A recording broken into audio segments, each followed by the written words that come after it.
arkadaşlar, kanalıma ve videoma hoş geldiniz. Yine gökyüzünün bu haftaya hayatımızda olan etkisini bu videoyla konuşmaya devam ediyoruz. Bu hafta o kadar hareketli ki gerçekten bak geçen hafta çok daha sakin, stabil bir haftaydı. Resmen fırtına öncesi sessizlikti. Bu hafta ip raydan kopuyor arkadaşlar.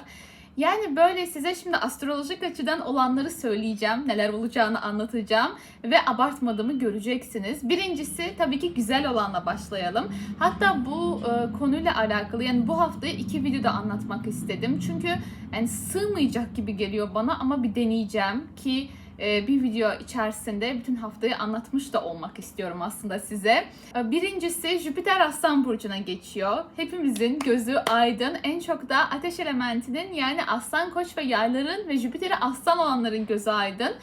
Yani Jüpiter yengeçten çıkıyor son derecelerde. Ama Jüpiter yengeçi çok fazla beğenmedim ne yalan söyleyeyim. Yani böyle şahsi bir yorum olacak aslında. Beklenilenin bir tık altında kalmış gibi. Çünkü Jüpiter yengeçte yücelir ve biraz ne yalan söyleyeyim beklenti çok fazla yüksekti. Ama ya tabii bazı insanların hayatında çok güzel şeyler olmakla beraber bazılarının da hayatında biraz daha stabilize bir tarzda geçti aslında. Pek de o beklenileni veremedi. Bunu da gözlemledim yengeç etkilerin hayatında. Ama şimdi yengeç su elementi bir burç olduğu için yengeç derinliği artırır, merhameti artırır, insan sevgisini, aileyi büyütür, evi büyütmeyi falan temsil eder. Dolayısıyla da bazılarının hayatında zaten temsil ettiği konularda gayet güzel şeyler oldu. Ama söz konusu aslansa, Jüpiter Aslan Burcu'na geçiyorsa biz daha net, gözle görülür şeyler görmeye başlayacağız. Aşk, çocuk, yaratıcılık, ünlenme bunların maksimuma çıktığı bir dönem içerisinde olacağız.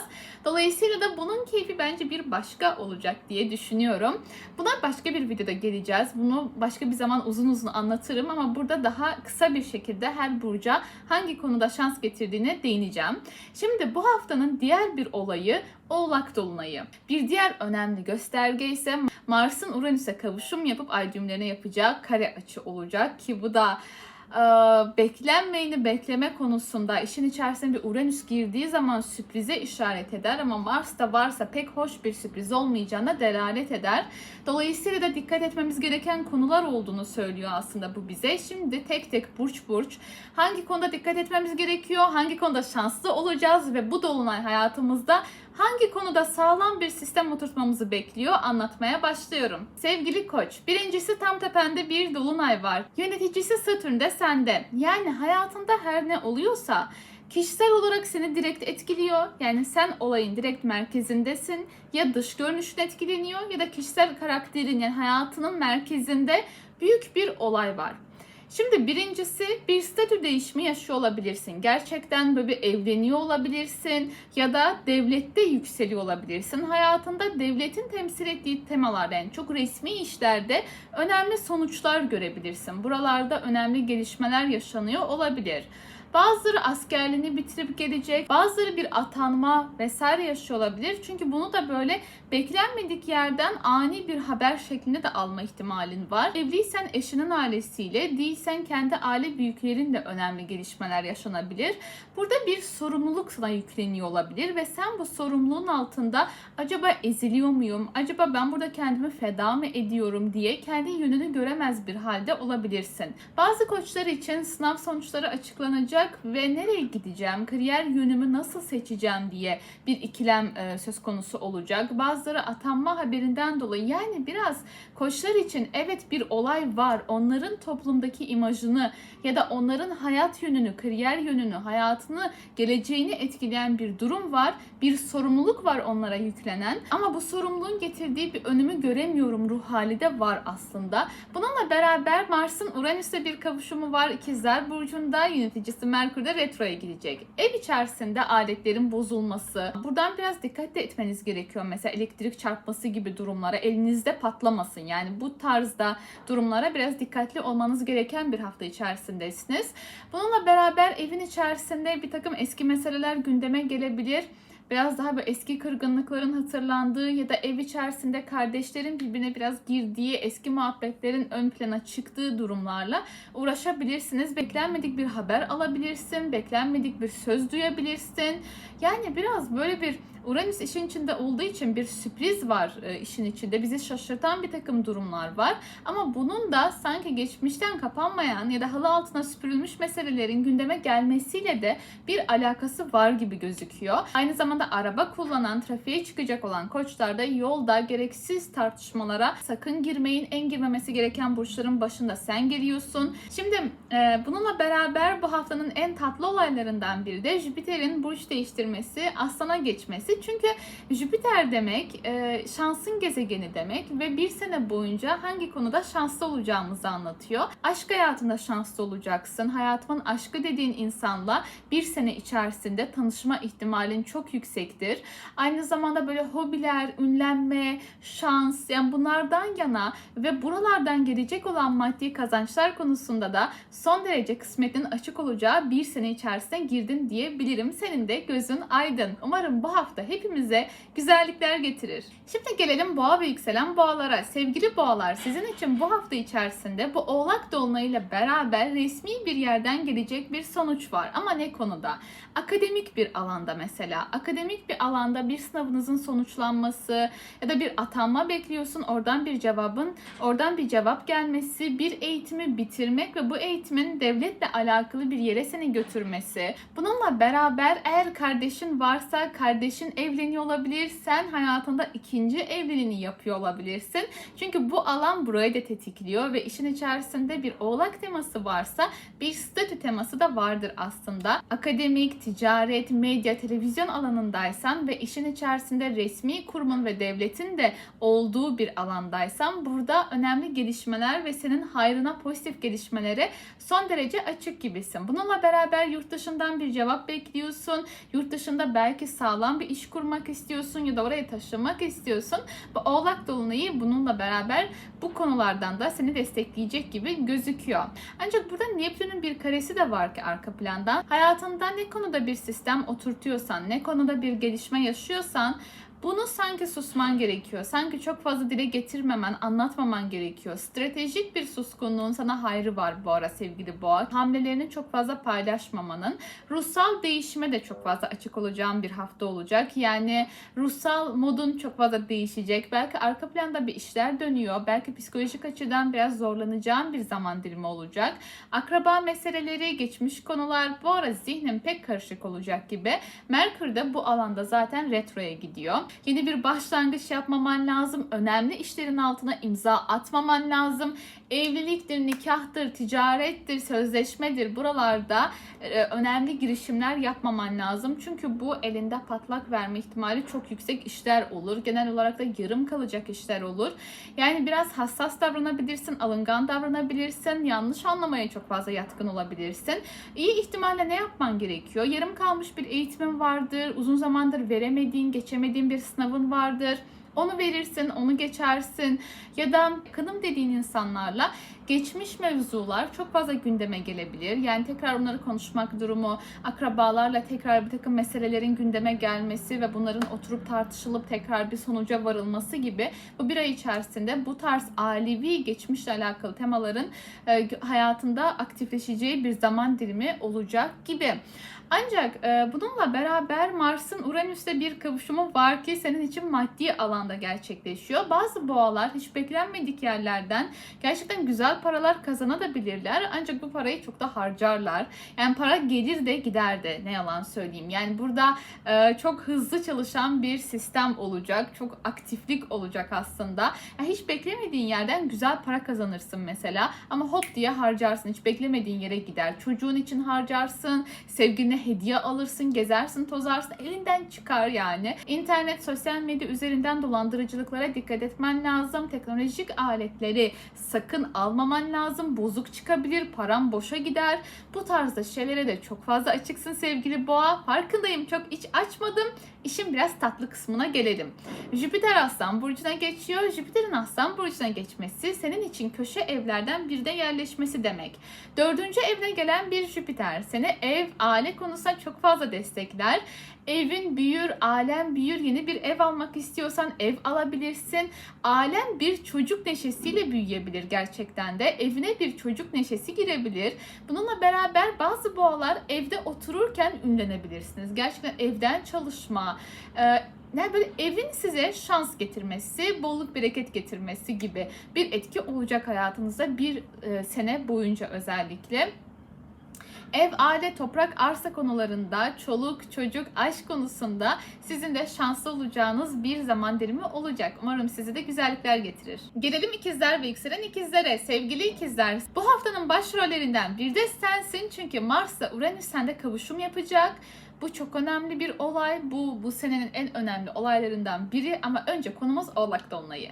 Şimdi Oğlak Dolunayı senin için krizli bir alanda gerçekleşiyor. Özellikle mercek altına alman gereken konu maddi konular.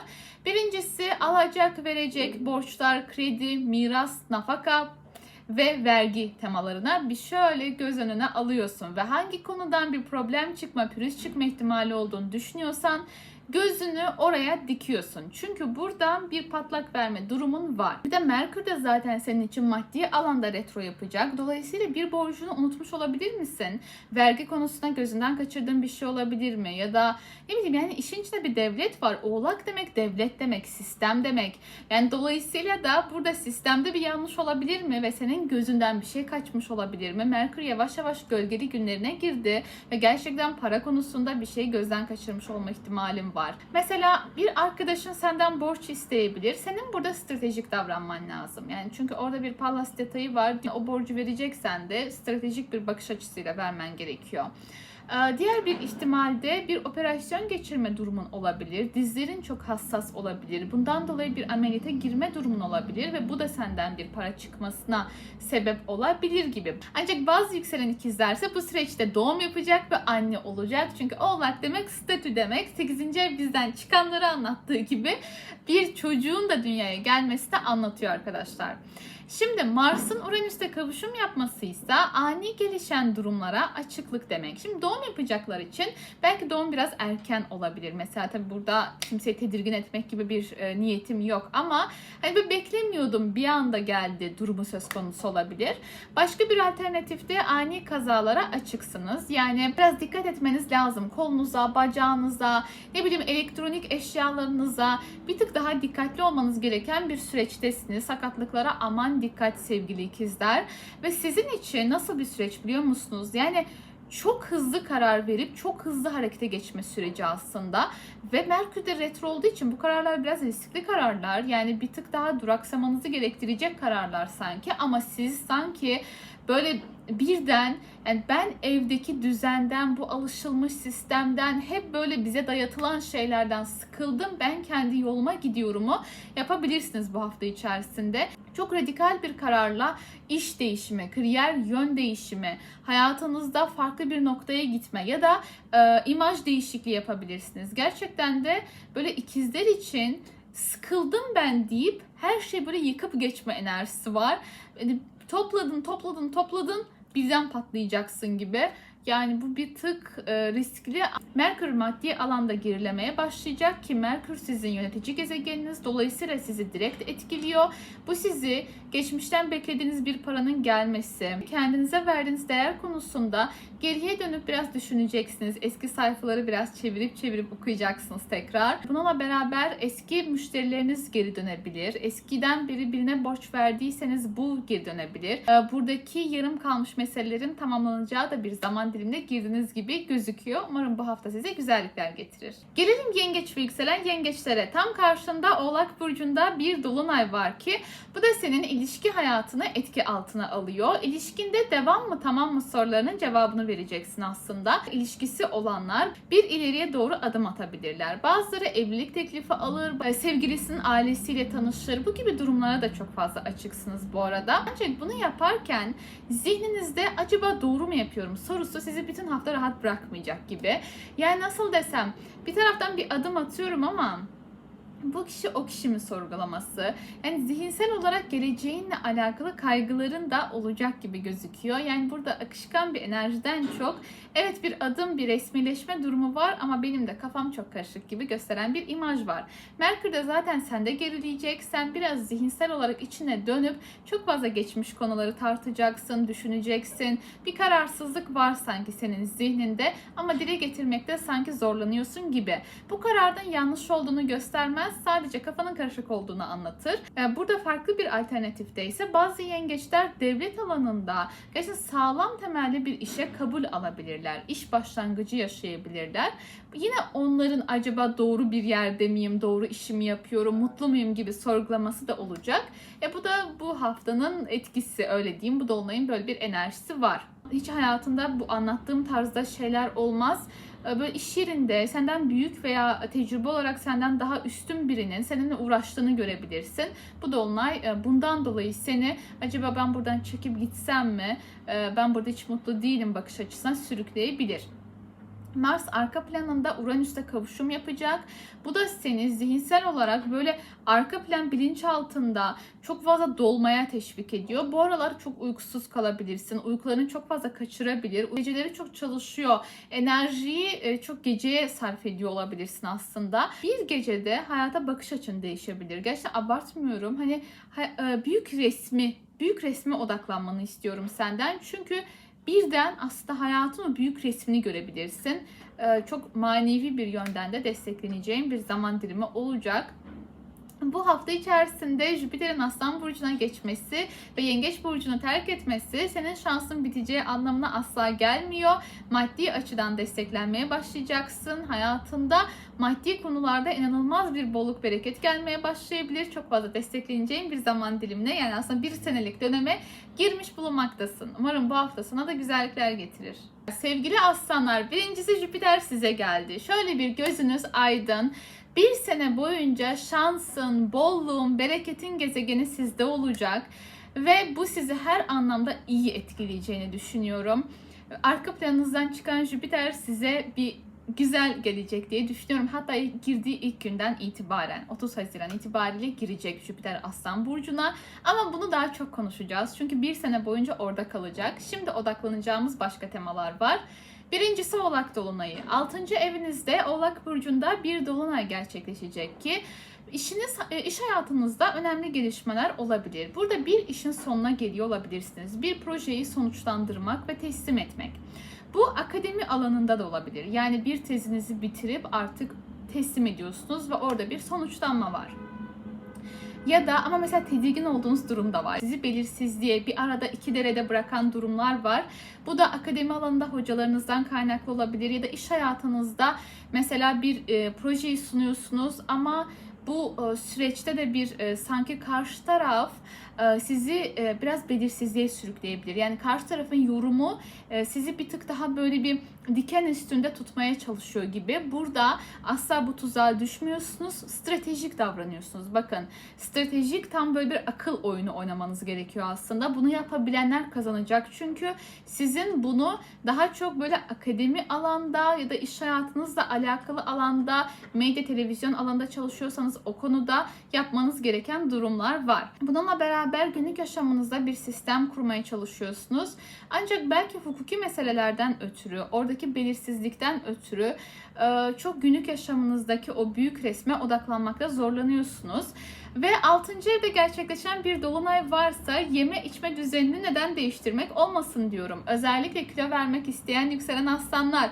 Hazır Jüpiter de size gelmişken Jüpiter'in gölge yönünde büyütmek, genişletmek de vardır.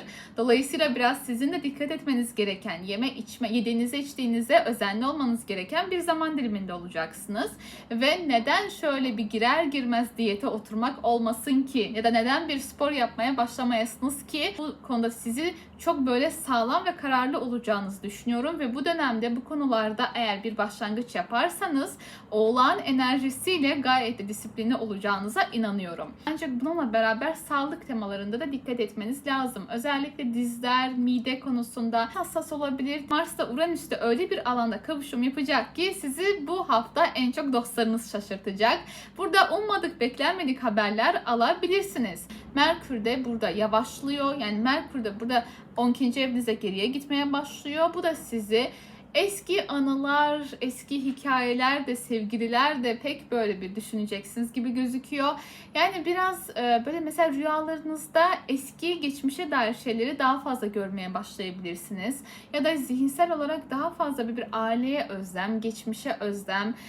Buralar çok fazla tetiklenebilir gibi gözüküyor. Arkanızdan da bu süreçte çok fazla konuşulabilir. Bu süreçte dua etme, zihnine dönme, biraz daha böyle kendi bilinçaltınızı besleme ve burada zihinsel detoks yapma anlamında daha çok destekleneceğiniz bir ay olacak aslında bu. Umarım bu hafta size de güzellikler getirir. Gelelim Başak ve yükselen Başaklara. İlişki hayatınızda bir hareketlik var sizin de sevgili Başaklar. Böyle kaderinizi yani belirleyen cinsten bir değişim dönüşüm var aslında bu hafta içerisinde. Bir ani bir kararla çok beklenmedik şeyler yapmaya çok açık bir noktadasınız gibi gözüküyor. Yani birden patlak verebilir. Bak şu an beni izliyorsun, haftanın başıdır, hafta sonudur bilmiyorum. Hani henüz o etki aktifleşmemiştir. Ne alakası var, ne yapacağım ki diye olabilirsin. Ama öyle iki gezegen bir araya geliyor ki hiç ummadık taş baş yarayacak gibi gözüküyor. Şimdi birincisi, Oğlak Burcu'nda bir dolunay var. Bu senin zaten aşk hayatını, ilişkilerini bir etkiliyor. Burada bir arada bir deredesin gibi. Yani aşk hayatında bir krizi çözümlemek durumunda kalabilirsin ve sanki hani biraz sabırlı olmayı öğretmeye çalışan, daha stratejik olmayı öğretmeye çalışan bir gökyüzü var sana. Yani hem bir taraftan sabrın zorlanıyor gibi, bir taraftan her şeyi kestirip atmak isteyen bir tarafın var gibi ama diğer taraftan soğukkanlı olmak, stratejik yaklaşma konusunda da bir gitgelli durumun var. Yani hangisini yapacağını bilmiyorsun ama stratejik yaklaşman lazım. Ben buradan sana söylüyorum. Diğer bir alternatifte ise çocuk teması çok fazla odağınızda olacak. Bazı yükselen başaklar hayatında bir çocuk sahibi olma kararı verebilir. Bazıları hamilelik haberi alabilir. Çünkü burada bir statü de var. Üstelik de bunun 8. ve bağlantısı olduğu için de aslında gerçekten böyle bir etki de aktif olabilir hayatınızda. Çok fazla harcamanın maddi açıdan sizi zorlayabileceği de bir zaman dilimindesiniz. Bunu da söylemiş olmak istedim. Çünkü bu konularda sanki çok böyle dağıtan ve daha umursamaz bir enerjiden çok daha sağlam ve stratejik yaklaşmamız gereken bir noktadayız. Diğer bir noktadaysa tam tepenizde Mars'la Uranüs kavuşum yapacak. Şimdi burada çok mesela bazı yükselen başaklar kariyer konusunda ani bir şekilde bir yön değişimi yaşayabilirsiniz. Yani bir kararla her şeyi kestirip atabilirsiniz. Bazıları eşin ailesiyle bir gerginlik yaşayabilir. Burada çok fazla kontrolü elinde mi tutmaya çalışıyorsun sevgili Başak? Çok mu ipler benim elimde duracak? Her şey mükemmel olsun istiyorum ama noktasındasın. Yani eğer böyle bir noktadaysan ki her şey mükemmel olsun, her şey benim kontrolüm altında olsun, her detaya hakim olayım ya da hani çok fazla ince detaya iniyorsan işte burada yanlış yapıyorsun demektir. Eğer buradaki problem bu yüzden çıkıyorsa sen yanlış yapıyorsun. Çünkü senin biraz karşı tarafla dengeyi bulman, senin biraz akışa güvenmen, senin biraz akışa teslim olman gerekiyor. Özellikle ilişki konusunda, ortağın konusunda ve karşı tarafa karşı olan toleransın konusunda. Merkür Retrosu'nun başlaması da ilişki konusunda seni düşündürecek. Geçmiş konuları düşüneceksin. Şöyle bir tekrar zihninden geçireceksin. Bazı yükselen başaklar eski arkadaşlarıyla bir araya gelebilir. Böyle düğünlere, derneklere katılırsın ve eski dostlarına tekrar bir araya gelirsin. Ya da eski projelerin içerisinde eski projelerin içerisinde kendini bulabilirsin. Gerçekten böyle bir etkisi de var gibi gözüküyor. Umarım bu hafta sana da güzellikler getirir. Gelelim terazi ve yükselen terazilere. Teraziler sizin için öncelikle Oğlak Burcu'ndaki Dolunay sizin iç dünyanızı etkiliyor. Evet, iç dünyanızda önemli gelişmeler var. Özellikle Oğlak Burcu'nun kasvetli enerjisiyle. Evet, Ay Oğlak'ta rahat değildir. Rahat bir pozisyonda olmadığı için iç dünyasında yani Oğlak Burcu'nun enerjisi büyüdüğü zaman, özellikle bu bir dolunayla büyüdüğü zaman Böyle iç dünyanıza çok rahat akışkan bir enerji gelmez. Ev, aile temaları, geçmiş mevzular çok fazla zihninizde dönebilir. Taşınma, yer değişimi. Bu yer değişimi sadece evinizdeki bir taşınma olmayabilir. Bu iş yerinizde bir departmanın değişmesi, bir kariyer değişikliği ya da ne bileyim yani böyle işinizdeki yerinizin değişmesiyle de alakalı olabilir. Devlet, statüyle de alakalı bir alan olduğu için aslında burada da önemli değişimlere son derece açıksınız gibi. Ya da evin içerisinde ailenizle alakalı sorumluluklarınız artabilir. Sadece burada nasıl bir enerji? Mesela iç dünyanızda bir karmaşanız varsa bu daha çok ilişki hayatınızla alakalı olabilir. Karşı taraf partneriniz, ortağınız, sevgilinize karşı böyle önümü göremiyorum. Yani orada sınırlar net değil gibi. Halbuki aslında çok sağlam ve stratejik bir yaklaşım içerisinde olmanız gereken durumlar var. Mars'ın Uranüs'te kavuşumu size şok edici haberleri getiriyor. Evet, gerçekten de yani sizi çok şaşırtacak haberler duyabilirsiniz. Bu haberler uzaklardan gelebilir, başkalarından gelebilir, sosyal medya üzerinden gelebilir veya daha çok böyle yurt dışı eğitim, akademi, hukuki mevzularda böyle sizi şaşırtan enteresan haberler duyabilirsiniz. Ancak bu etki, yani sizi burada şaşırtan haber ya da şok eden bir bilgi ya da hayata bakış açınızı değiştiren bir olay yaşanacak ve bu sizin aslında nereye dokunuyor biliyor musunuz? Hep böyle sizin şu an bu sene içerisinde çok fazla kontrolü elinde tutmaya çalışan teraziler var. Özellikle böyle günlük yaşamını kontrol etmeye çalışıyor, her şeyi bileyim, böyle daha acımasız, kendine karşı eleştirel yaklaşıyor. Belki çok fazla çalışıyor, kendini ihmal ediyor. Ama hayat size bu yaşanacak olayla beraber şunu söyleyecek: biraz akışa güven ya. Biraz gerçekten günlük yaşamını kontrol etmeyi bırak ya da iş hayatında her şeyin mükemmel olmasını istemeyi bırak. Yani biraz daha akışta kalmayı öğrenmeniz gereken, ilahi plana güvenmeniz gereken bir hafta olacak, zaman dilimi olacak ve size bu yaşanacak olay bunu hatırlatacak aslında. Merkür de Yengeç'te retroya hazırlanıyor. Dolayısıyla kariyer konusunda kaçırdığınız fırsatlar tekrar önünüze düşebilir.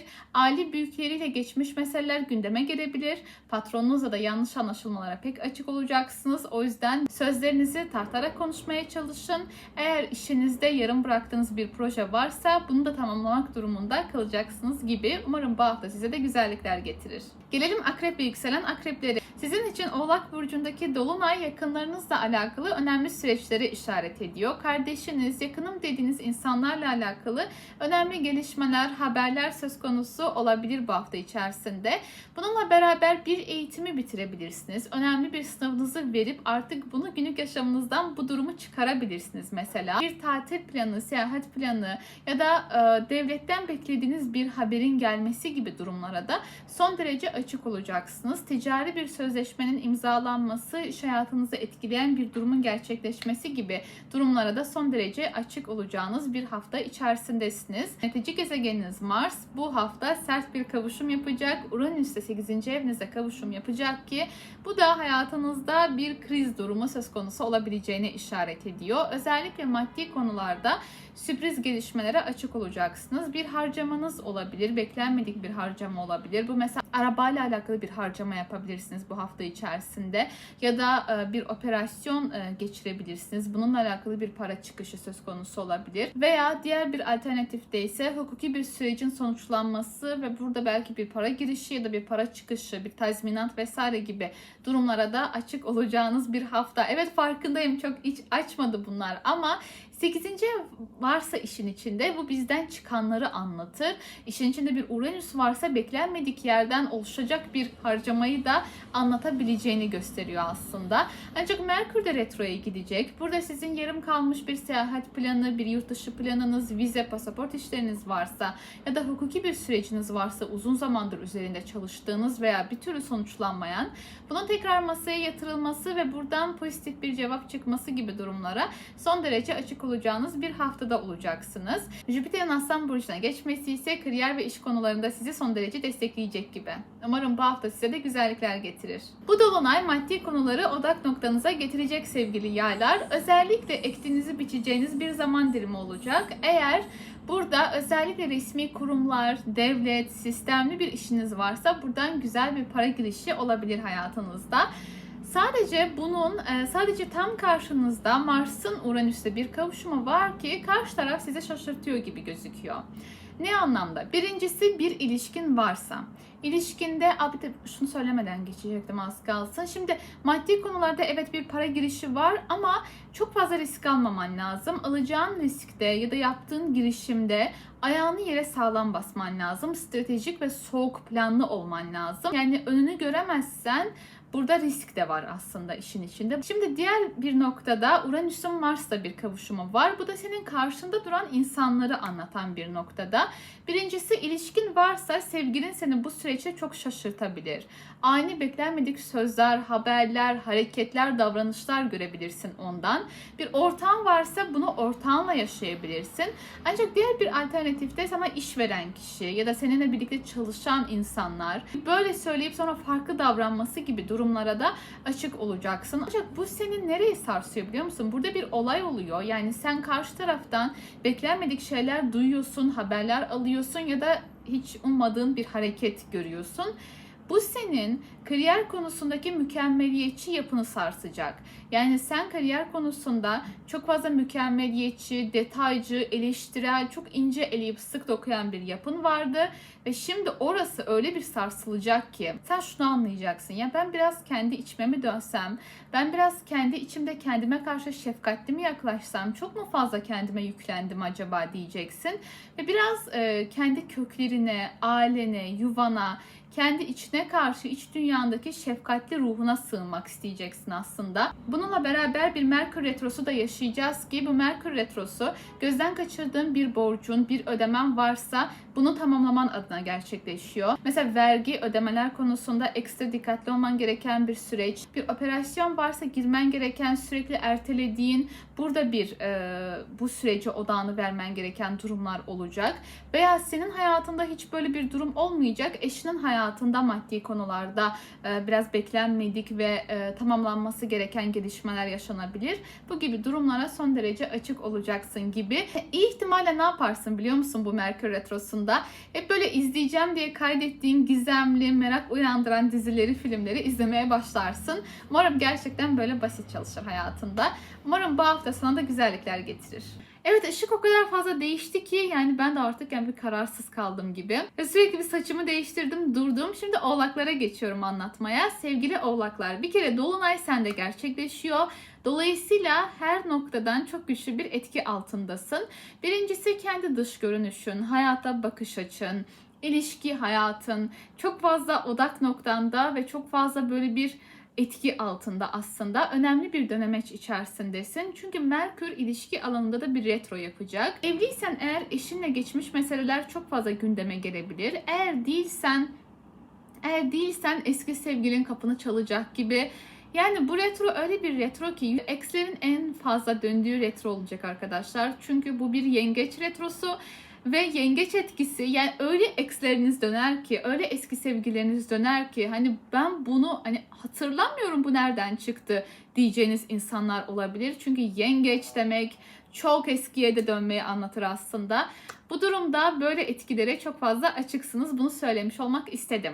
Bununla beraber eski ortaklıklar, iş anlaşmaları, eskiden işbirliği yaptığınız insanların ve müşterilerin de sizin hayatınıza dönmesi gibi etkilere son derece açık olacağınız bir zaman dilimi olacak.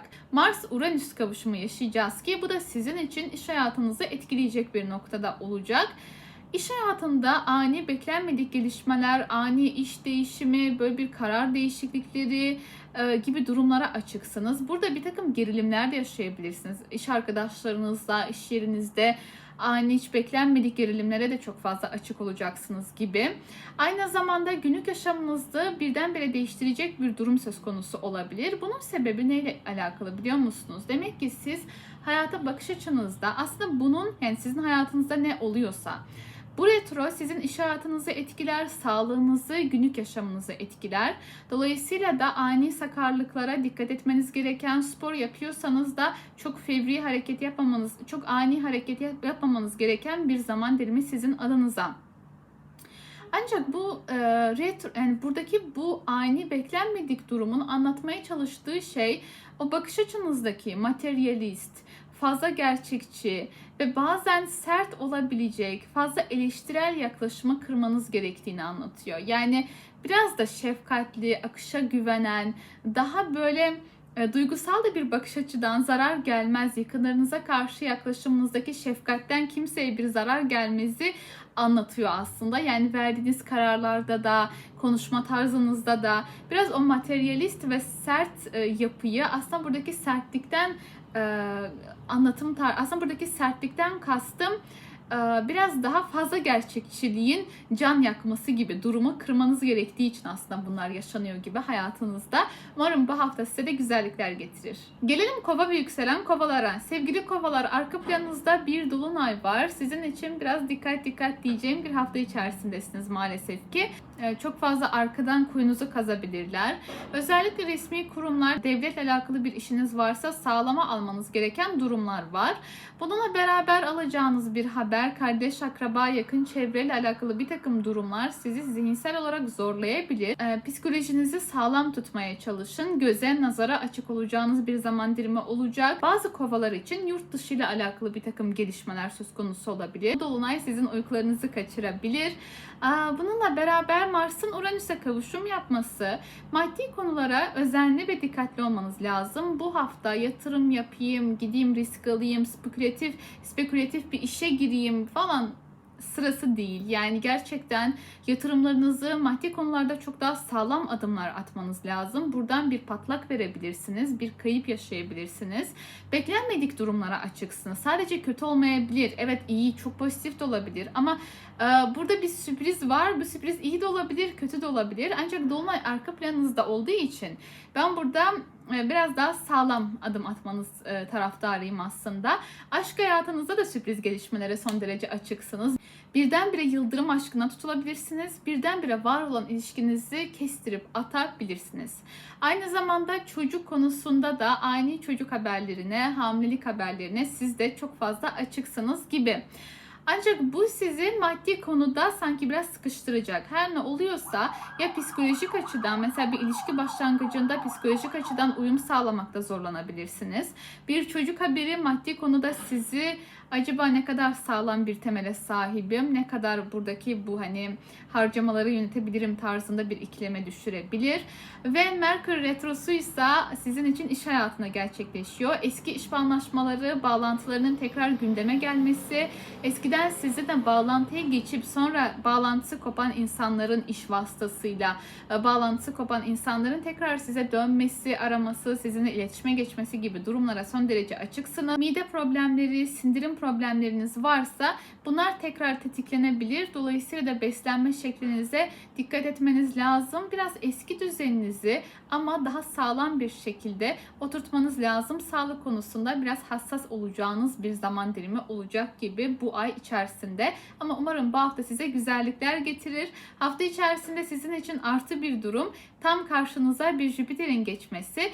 Bu da aslında size şöyle söyleyeyim, yani tam karşınıza bir Jüpiter geçiyorken ve burada 5. evinizde güçlü bir kavuşum varken aslında bazı yükselen kovalar ani bir evlilik teklifi de alabilir. Mesela bunu da söyleyeyim. Yani özellikle ilk derecelerde bir yükselen kovaysanız birdenbire sürpriz bir evlilik teklifi, kararı, bunlara da çok fazla açık olacağınız bir zaman dilimi olacak. Ancak Merkür Retro'da umarım retro öncesinde almış olursunuz diyeyim. Evet, umarım size bu hafta güzellikler getirir. Sevgili balıklar, 11. evinizde bir oğlak dolunayı gerçekleşecek.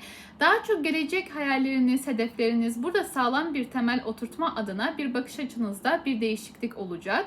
Kendinize sağlam bir gelir kapısı, sağlam bir gelecek inşa etmek istiyorsunuz ve adımlarınızı ona göre atmaya başlayacaksınız.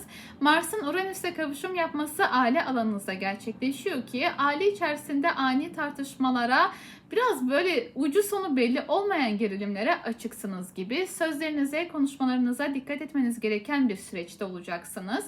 Ve aslında buradaki bu yaşanan olay, yani bazı balıklar birdenbire bir taşınma kararı verebilir. Bazı balıklar birdenbire ben bu işten çıkıyorum, sıkıldım artık. Yani bu beni temsil etmiyor. Yani bu benim içime sinmiyor deyip olduğu işten ayrılabilir. Yani bir tık daha olduğunuz yerden gitme, kopma enerjisine çok fazla hakimsiniz gibi. Ancak burada şuna dikkat etmeniz lazım. Başkalarını çok fazla kontrol etmeyi, başkalarına karşı eleştirel olmayı ya da bazen bu arada çok fazla alttan almamayı dikkate almalısınız. Yani bazen mesela başkalarına karşı çok fazla toleransı yüksek yaklaşıyor olabilirsin ama kendini ihmal ediyor olabilirsin. Başkalarına karşı çok fazla kendinden veriyor olabilirsin ama sen kendin bu tarafta çok fazla fedakar mı oldun acaba? Yani burada bir dengesizlik var ve burada yaşanan patlama, bir öfke kontrolünde zorluk yaşayacaksınız ve bunun sebebi, temeli burada. İlişki ve başkalarına verdiğiniz değerle kendinize verdiğiniz değer arasındaki dengesizlik. Hayat biraz kendine odaklan ve bir fedakarlık yapacaksan ve bir şey vereceksen kendine ver diyor aslında. Merkür'ün Yengeç Burcu'da retro yapması en fazla eski sevgilileri dönenlerin başında sizin geleceğinizi söylüyor. Gerçekten çok fazla eksleriniz yazabilir, dönebilir. Var olan ilişkinizde eski meseleler masaya yatırılabilir. Bununla beraber bazı yükselen balıklar eski hobilerine, yaratıcılığına dönmeye başlayabilir. Eski kendini, o kendi ışığını, yaratıcılığını tekrar özleyebilir ve biraz odağını oraya vermeye başlayabilir. Ve bununla beraber çocuğu olan balıklar için de çocuğunun hayatında eski meselelerin gündeme gelmesi, yani çocuğuyla bağlantılı eski meselelerin hayatında tekrar gündeme gelmesi gibi durumlara açıklık olacak gibi. Evet, 29 Haziran 5 Temmuz haftasında bizi bekleyen gelişmeler bu şekildeydi. İzlediğiniz için teşekkür ederim. Bu tarz içerikler hoşunuza gidiyorsa videoyu beğenmeyi, kanalıma abone olmayı unutmayın lütfen. Kendinize iyi bakın. Hoşça kalın.